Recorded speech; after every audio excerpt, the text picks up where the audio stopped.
Halo, gengs.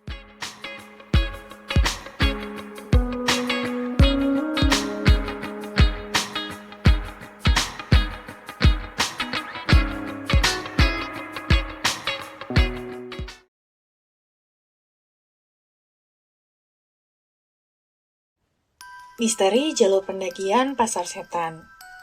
Selain puncak dan danau, jalur pendakian Rinjani juga menyimpan cerita-cerita yang membuat bulu kuduk berdiri, terutama bagi mereka yang pernah melintasinya di waktu yang tidak tepat. Salah satu legenda yang paling terkenal, yang seringkali menjadi topik pembicaraan hangat di kalangan pendaki, adalah kisah Pasar Setan. Ini bukan sekadar mitos yang diwariskan dari mulut ke mulut, namun ia adalah pengalaman yang dilaporkan berulang kali oleh banyak pendaki dari berbagai latar belakang, mengukir rasa takut dan kehati-hatian di benak mereka. Pasar Setan bukanlah sebuah pasar dalam arti harfiah. Ia adalah sebuah area lapang yang luas dan terbuka, membentang di dekat puncak Rinjani. Biasanya setelah pos 3 atau menjelang Pelawangan Sembalun. Secara geografis, area ini memang rentan terhadap perubahan cuaca ekstrim dan kabut tebal yang datang tiba-tiba. Kabut bisa begitu pekat hingga jarak pandang hanya beberapa meter, menciptakan atmosfer yang dingin, lembab, dan sangat senyap. Namun, di balik kondisi alamiahnya, masyarakat dan pendaki percaya ada dimensi lain yang berinteraksi di tempat ini. Konon, di area inilah makhluk-makhluk halus dari alam lain berkumpul dan melakukan aktivitas layaknya pasar manusia. Mereka berinteraksi, bertransaksi, bahkan mungkin berpesta. Namun, semua itu terjadi di alam gaib, tak terlihat oleh mata telanjang kita. Tempat ini diyakini sebagai semacam portal atau gerbang bagi entitas-entitas non-fisik untuk berinteraksi, membuat batas antara dua dunia menjadi sangat tipis. Para pendaki yang melintas di sana, terutama di malam hari saat gelap gulita atau saat kabut tebal menyelimuti area, seringkali mengaku mendengar suara-suara aneh yang tak bisa dijelaskan. Suara-suara ini bukan sekadar desiran angin atau gemerisik dedaunan. Mereka adalah suara riuh rendah layaknya keramaian pasar. Seperti bisikan-bisikan tak jelas yang samar, tawa kecil yang tiba-tiba muncul dan menghilang, atau bahkan suara langkah kaki yang banyak dan tergesa-gesa. Seolah-olah ada banyak entitas yang bergerak di sekitar mereka dalam kegelapan atau kabut.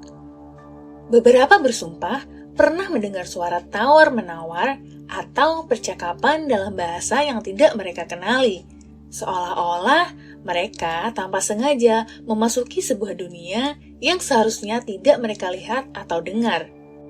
Pengalaman ini seringkali dilaporkan disertai dengan sensasi tekanan di telinga, seolah-olah suara itu datang dari segala arah, bukan dari satu sumber spesifik. Yang lebih menyeramkannya lagi, beberapa pendaki mengaku melihat bayangan siluet yang tak jelas dan bergerak cepat di tengah kabut yang pekat, atau kilasan cahaya aneh yang bukan berasal dari senter atau api unggun. Seolah-olah ada lentera gaib yang dibawa oleh entitas tak kasat mata. Ada pula cerita tentang bau-bauan aneh yang tiba-tiba muncul dan menghilang, seperti bau kemenyan yang kuat, wangi bunga melati yang semerbak namun tanpa sumber, atau bahkan bau amis yang menusuk hidung. Seolah-olah ada upacara gaib yang sedang berlangsung atau keberadaan makhluk tertentu. Pengalaman-pengalaman ini seringkali disertai dengan perasaan merinding yang tiba-tiba, suhu tubuh yang turun drastis tanpa sebab, atau sensasi diperhatikan dari kejauhan. Seolah-olah ada mata-mata tak terlihat yang mengawasi setiap gerak-gerik mereka. Beberapa bahkan melaporkan perasaan pening atau mual mendadak saat melintasi area ini. Seolah energi di sana begitu kuat dan mengganggu. Masyarakat setempat dan para pemandu gunung selalu mengingatkan pendaki untuk tidak pernah menyahut atau merespon suara-suara aneh yang mereka dengar di pasar setan. Jika ada yang memanggil nama, jangan pernah menoleh. Jika ada yang menawarkan sesuatu, jangan pernah diterima atau disentuh. Bahkan jika itu terlihat seperti makanan atau minuman. Dipercaya bahwa merespon atau berinteraksi dengan entitas di pasar setan dapat membawa celaka yang tidak terduga, membuat tersesat tanpa bisa kembali, atau bahkan membawa pulang sesuatu yang tidak diinginkan. Sesuatu yang bisa mengikuti mereka kembali ke dunia nyata dan membawa kesialan, penyakit, atau bahkan gangguan spiritual yang berkepanjangan. Kisah pasar setan ini bukan hanya sekedar cerita pengantar tidur untuk menakut-nakuti. Ia menjadi pengingat bagi setiap pendaki untuk selalu menjaga etika, menghormati alam, dan menyadari bahwa di setiap sudut gunung ini ada misteri yang menunggu untuk diungkap atau lebih baik lagi dihormati dalam keheningan dan kehati-hatian.